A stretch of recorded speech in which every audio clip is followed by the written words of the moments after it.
Hi everybody, morning. And a reading from the Dalai Lama. The paradox of our age.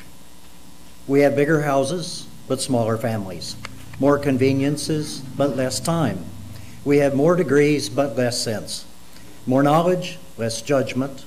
More medicines, less health. We've been all the way to the moon and back. But we have trouble crossing the street to meet the new neighbor.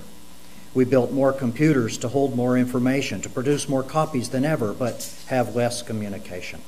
We have become long on quantity, short on quality. These are times of fast food, but slow digestion, tall man, but short character, steep profits, but shallow relationships. It is a time when there is much in the window, but nothing in the room. So welcome all. I'm Joe Pierce. I'm happy to be your worship associate this morning. We welcome you to our worship service, celebrated here each week, mindful of the principles of our free faith. I have a reading from the hymnal. The body is humankind. I am a single cell in a body of 4 billion cells. The body is humankind. I am a single cell. My needs are individual, but they are not unique. I am interlocked with other human beings in the consequences of our actions, thoughts, and feelings. I will work for human unity and human peace, for a moral order in harmony with the order of the universe. Together we share the quest for a society of the whole equal to our needs. A society in which we need not live beneath our moral capacity and in which justice has a life of its own. We are single cells in a body of 7 billion cells. The body is humankind.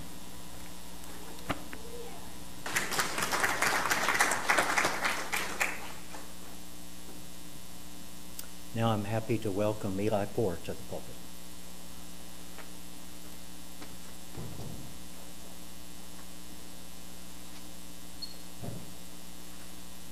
Good morning. I want to thank the choir as well for that beautiful rendition. Thank you. It was lovely. My name is Eli Poore, and I'm pleased to be your worship associate this morning. I've been a proud member of this congregation since 2011, and regrettably, this will perhaps be my last Sunday with all of you for a while.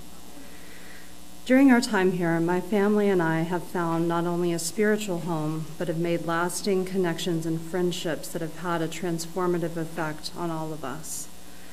In discerning a topic for this last Sunday with you all, it made sense to discuss the power that is inherent within these relationships with one another as a faith community, and to express my deep and abiding gratitude for all of the support, love, encouragement, and friendship that we have found here in this sacred space. I believe that we are all connected, a belief that I find echoed in our interactions with one another. Our words, our shared thoughts, and perspectives all leave ripples throughout the existences that border our own.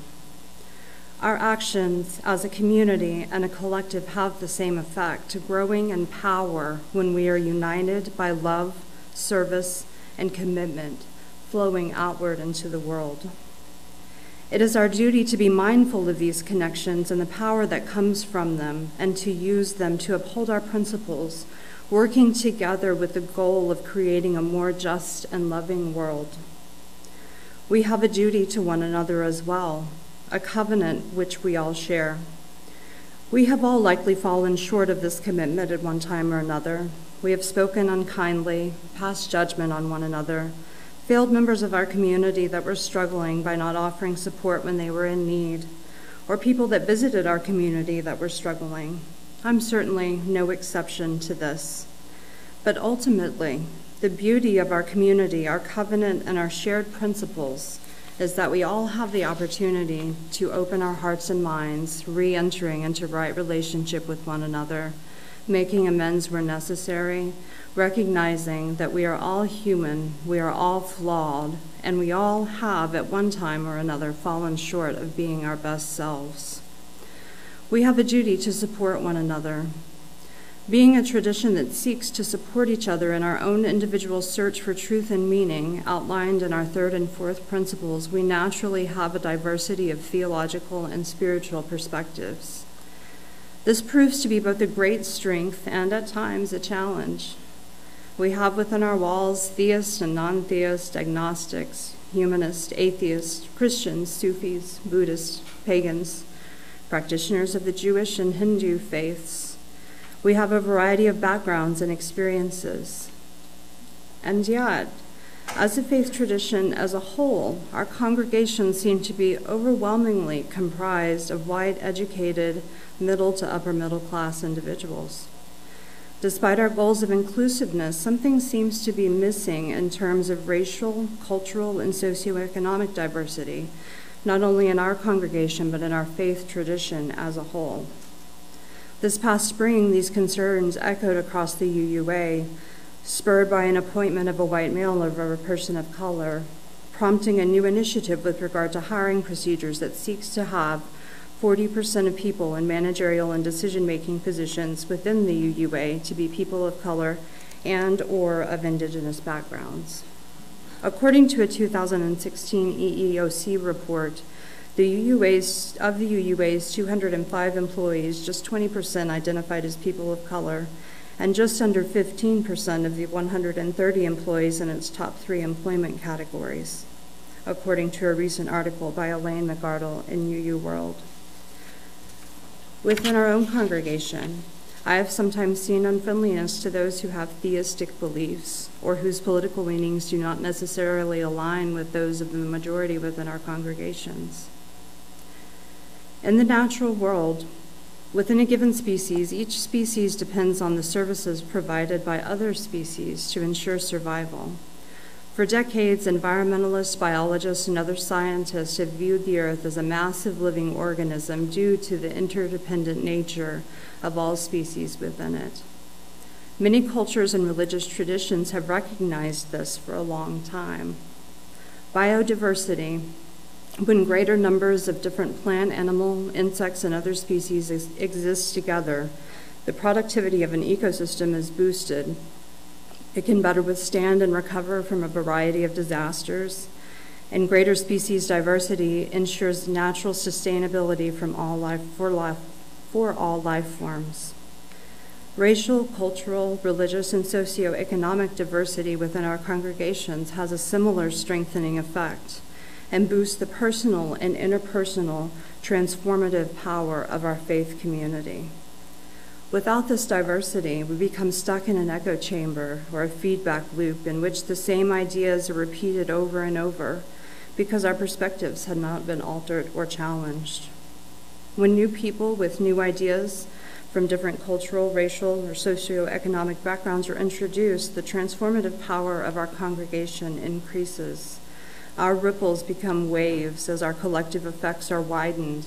We find strength, challenges, new ideas, and more opportunities for growth, as well as both personal and interpersonal transformation. The goal that we seek as a collective faith community is termed beloved community, one in which all support each other in their respective searches for truth and meaning. The lives of all beings are seen to have worth and dignity. We respect one another, listen to one another, learn from one another, and are so changed through these interactions, both on an individual level and on a collective one too. These changes and our perspectives ripple out from us further to those in the wider local and global community. The chalice that we light each week serves as a reminder we are bearers of the flame of commitment to our shared values, carrying it with us throughout our daily interactions. I believe that we are inherently connected to one another, and in my own personal theology, this connection could be referred to as one that is divine. While I'm not necessarily a theist, I see these connections as aspects of what some would call God. When I connect with another person authentically and mindfully, when I learn about their experiences and perspectives, when I'm challenged and inspired by another person, I see more of humanity and learn more about this beautiful, painful, mysterious, awe, grief, and wonder-filled, inspiring thing called life. I can never experience the life of another, but I can listen to their experiences and learn from them. Within our faith communities, our traditions and principles call on us to challenge, support, and respect one another, sharing parts of ourselves along the way. In particular, I feel that we are called to look to those whose experiences, perspectives, beliefs, and traditions differ from our own. It is in this way that we are transformed on both the personal and interpersonal level.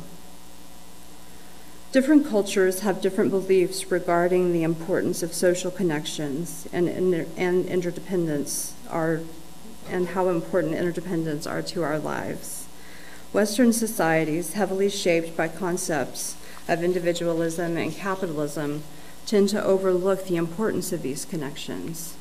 Culturally, many see themselves as immune to the pull of those around us as we go off to pursue our personal destinies. Studies of mammals, from rodents to humans, have repeatedly shown how profoundly we are shaped by our social environment and how damaging it is when social bonds are threatened or severed altogether. When it happens to humans in childhood, it can cause long-term emotional, mental, and physical health issues and difficulties with learning. The 20th century philosopher Martin Buber is well renowned for his contributions to philosophy and psychology. Born in Austria in 1878, Buber spent most of his time in Germany and Israel, writing both in German and in Hebrew. While he is most often characterized as an existentialist philosopher, Buber himself rejected that label. He is most known for his book Ich und Du, or I and Thou.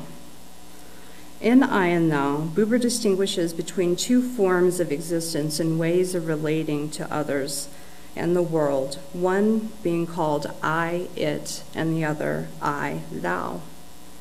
Buber was also an important cultural Zionist who promoted Jewish cultural renewal through his study of Hasidic Judaism, recording and translating Hasidic legends and anecdotes, translated the Bible from Hebrew into German with Franz Rosenzweig, and wrote numerous biblical and religious studies. He advocated for a binational Israeli-Palestinian state and argued for the renewal of society through communitarian socialism. Buber was also a leading Jewish adult education specialist through the 1930s and developed a philosophy of education based on addressing the whole person through education of character, and directed the creation of Jewish education centers in Germany and teacher training centers in Israel. In Buber's most well-known work, I and Thou, the fundamental concept is the distinction drawn between two different modes of engaging with the world and with others. The first of these, which Buber calls experience, is familiar as it is the mode that modern society, particularly Western societies, almost exclusively use. In experience, the individual collects data, analyzes it, classifies it, and theorizes about it. The object of experience, called the it, is viewed as a thing to be used or put to some purpose, even if this thing happens to be a person. In experience, we see our object as a collection of quantity and quality. There's a distance between the experiencing I and the experienced it, one being subject and the other object. Also, the experiencing I is simply an objective observer rather than an active participant in this manner of engaging with the world. In addition to this mode, there is another mode that we must make use of in order to be truly human. This mode, deemed encounter, or the mode of I-thou, we enter into a relationship with the object encountered, participating in something with the object, and in this process, both the subject and the object are transformed by the relationship.